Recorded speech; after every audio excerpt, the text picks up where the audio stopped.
Hello, Augustana. Thank you for joining me in our weekly reflection and look at the upcoming preaching text for Sunday morning. We are in the Gospel of St. Luke, the 9th chapter.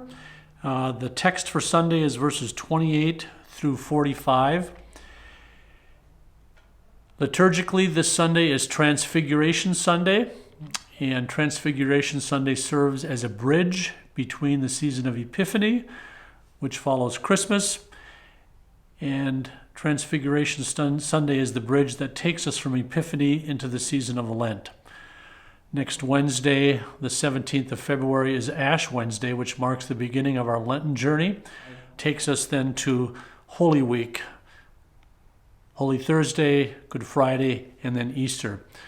So Transfiguration Sunday is an important Sunday in our liturgical year, the way the story of Jesus continues to unfold as the Gospels tell us. We start in verse 28, and I'd like to focus in on what happens on the mountain. Now, about 8 days after these sayings, Jesus took with him Peter and James and John and went up on the mountain to pray. And while he was praying, the appearance of his face changed, and his clothes became dazzling white. Suddenly they saw two men, Moses and Elijah, talking to him. They appeared in glory and were speaking of his departure, which he was about to accomplish at Jerusalem.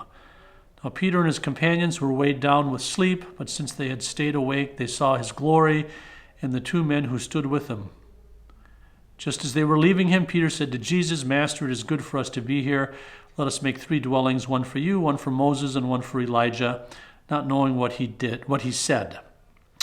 While he was saying this, a cloud came and overshadowed them, and they were terrified as they entered the cloud.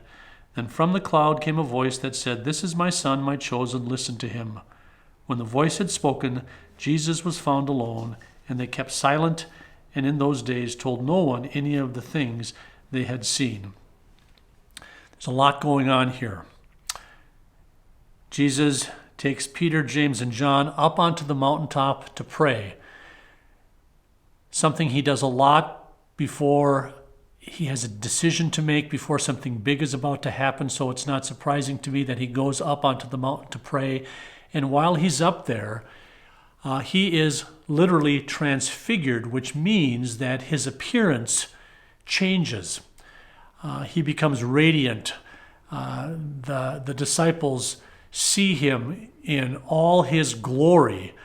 And it's a stunning event that happens on top of the mountain. Moses and Elijah are there, Moses representing the law, Elijah representing the prophets.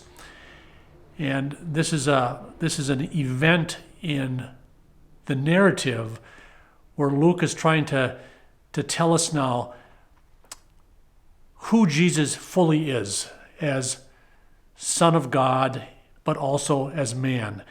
And like he's revealed at his baptism, to be God's chosen one, God's son, the same thing happens here. The voice from the cloud identifies him. "This is my son, my chosen, listen to him." And it's all very confusing for the disciples.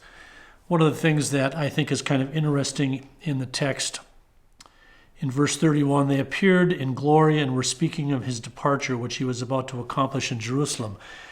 Moses and Elijah were speaking to Jesus about his departure, which he would accomplish in Jerusalem. And that departure that he's referring to is his death.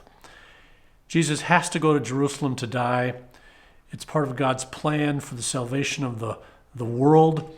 Earlier in chapter 9, Jesus tells his disciples what's going to happen when he goes to Jerusalem, but they don't understand it. And then he tells them again a little bit later on in our text for today, and in verses 44 and 45, but they still don't understand it. And this transfiguration moment is a moment of revelation.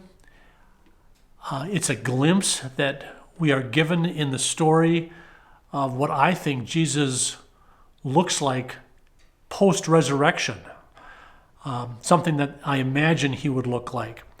The other thing that really sticks out for me in the story is the cloud. It tends to get a little bit minimized, I think, as we read and hear this story.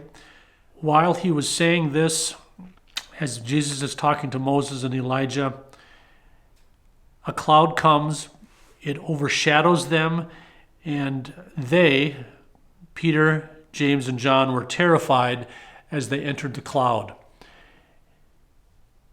And it's interesting, they're up on this mountain, they're seeing Jesus in all his glory, and then the cloud comes. It overshadows them, and they're terrified. And they have to enter the cloud. They don't have any choice in that. And then it's from the cloud. They probably can't see. They're disoriented. They're wondering what's going on. Much like our lives every day, particularly now, as we continue to live in this cloud of a pandemic, going on almost a year, and from the cloud comes the voice. This is my son, my chosen. Listen to him. And it's interesting to me that it's while the cloud is present, a cloud that the disciples entered. They're frightened, they're terrified, the text says. And it's there, in that cloud, in that moment, where God speaks to them, where God speaks to us. This is my son, my chosen. Listen to him. Transfiguration captures for me both the glory, the majesty, the power of Jesus in all his fullness, but it also reminds me that the cloud is there, and that life is lived, much of it, in the cloud, with the cloud overshadowing us. And it's there, in that cloud, where the voice speaks, where God reminds us over and over and over again that Jesus is the Son of God and that we are to listen to him. And then he takes his disciples down the mountain and he gets about the business of his ministry. He heals a boy that's seized by a spirit, something the disciples weren't able to heal, interestingly enough. Jesus says, "You faithless and perverse generation, how much longer must I be with you and bear with you?" He seems somewhat irritated almost about the need of the crowds, but yet he still does what he comes to do, to heal the sick, to cast out demons, to show the greatness of God. And then he says to his disciples one more time, "Let these words sink into your ears. The Son of Man is going to be betrayed into human hands." But they did not understand this saying. Its meaning was concealed from them so that they could not perceive it. And they were afraid to ask him about this saying.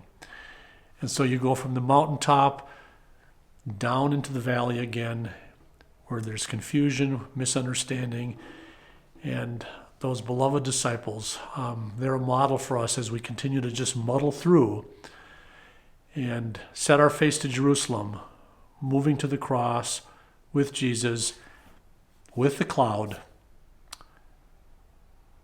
trying desperately to listen to his voice. I hope that you'll read through the story, that you'll contemplate these words from Luke chapter 9. I would actually encourage you to read the whole chapter so that you can put this preaching text into the context of the whole chapter, because there's a lot going on there. Listen to that voice coming out of the cloud, speaking to your life, imploring you, inviting you to follow, and to know that Jesus is going to Jerusalem and he will accomplish his mission there, and that mission is for you and for me. Thanks for listening in. God bless your meditation, your devotion, your reflection on this text, and I hope that you'll tune in on Sunday morning for worship. God bless.